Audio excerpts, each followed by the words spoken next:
Welcome back mga kaaldab. Ito po yung pinag-uusapan ngayon at talagang trending mga kaaldab. Ang kay Maine Mendoza at syempre kay Alden Richards. Ito po yung mga may init.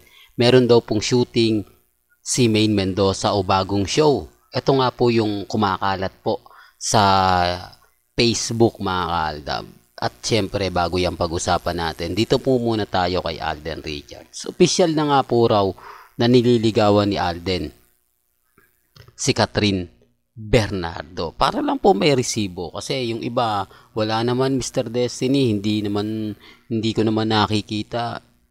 Para lang klaro kasi may mga post po, remind ko lang po sa inyo na natatabunan. Yung mga website po, ito po yung pinag-uusapan. Kaya nga po ako pinapakita to para masabi sa inyo na pagdating po sa bagay-bagay na ganyan, hindi po ako gumagawa lang ng issue. Di po ba? Para klaro. Kasi sabi ko nga po sa inyo, pagdating po sa channel ni Mr. Destiny, 101% updated po tayo. Kaya wag po kayong maniniwala na sinasabi ng iba na si Mr. Destiny fake news. Para lang klaro, di po ba? Yan ang kagandahan nyo sa channel ni Mr. Destiny. Nagpapakita tayo ng resibo, nagpapakita tayo ng ebidensya. Dito daw po kumbaga, yes, nililigawan ko siya. Proud na proud pa nga po raw si Alden Richards. Naniniwala po ba kayo? Di po ba? Bakit nga po ba ito kumakalat? Di po ba alam naman po natin na may hidwaan sa pagitan ng Alden fanatics at ng mga Catherine fanatics? O ang ibig kong sabihin, yung Daniel fanatics, di po ba?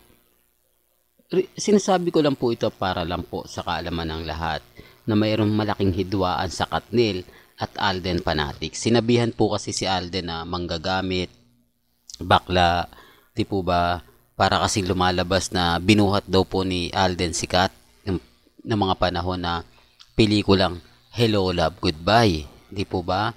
Tapos papasok si Alden sa eksena, di po ba? Di siya lang po yung magiging bitter. Siya po yung pinaka-ano rito na sinasabing kumbaga kaya siguro naghiwalay si Catherine at si Daniel dahil nananalangin si Alden na keso ganito, keso ganon, etc. etc. Di po ba lahat ng pambabas ngayon aabuti ni Alden sa mga fans ni Daniel Padilla na gustong gusto pa rin po nila na magbalikan nga po ang Katnil. Hindi naman lingid sa inyong kaalaman na maraming mga senior na fans ng Katnil na kumbaga naniniwala pa rin na magkakabalikan sila. Marami rin pong mga news anchor, reporter na baka maayos pa yan, di po ba?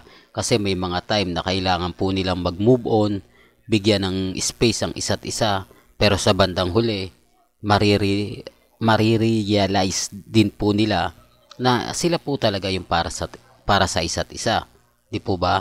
Tapos papasok si Alden. O sa tingin po ninyo, makikinabang lang dito sa issue yung mga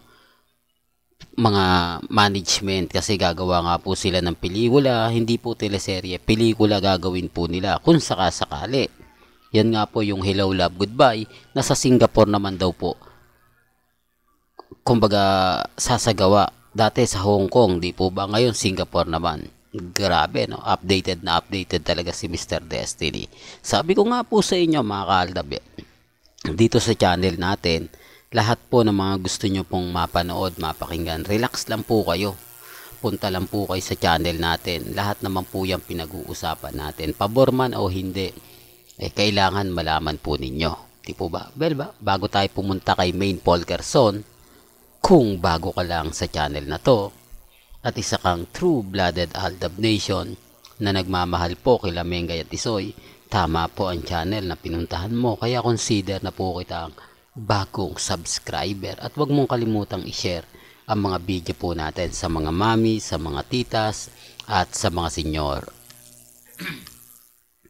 Ito po kumakalat sa Facebook na sinasabing may bagong show at shooting daw po si Maine Mendoza. Di ko alam mga kaaldab kung anong ibig sabihin nito, kung ano nga po ba yung magiging senaryo nito, di po ba? Sabi ko nga po sa inyo, may kanya-kanya tayong pananaw, opinyon. Bahala po kayo kung maniniwala po kayo o hindi, di po ba? Ito kasi dinaanan ko lang.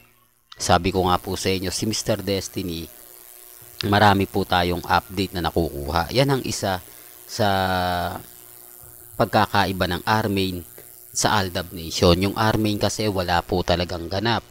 Hindi katulad ng Aldab Nation, nag-iimbestiga tayo, tinitignan natin kung may update nga po ba kay Namengay, kung may nag-post nga po ba na ganito ganyan. May nakita po tayong comment na may kumakalat nga po raw sa Facebook na meron nga po raw shooting si Mengay, kaya nga po daw wala. May petsa pa nga po nakalagay, December 11. Ibig sabihin yan, kahapon lang. Di po ba? Syempre magse-celebrate ng birthday ngayon si Alden Richards at si si Main Polkerson dahil birthday nga po ni Mami Rio. Di po ba? Oops, issue na naman yan. Mr. Destiny, alam mo kaya ka nababash. Kaya ka lagi na pag-iinitan kasi Main Mendoza na nga yung update mo. Sinisingit mo pa si Alden. Sinisingit mo pa talaga yung mga kaganapan na mangyayari maya-maya lang. Kaya lagi ka nababash eh. Kaya lagi kang pinag-iinitan kasi pilit mong idinidikit ang pangalan ni Alden Richards sa pangalang ni Main Polkerson. Alam naman po ng lahat na may asawa na nga po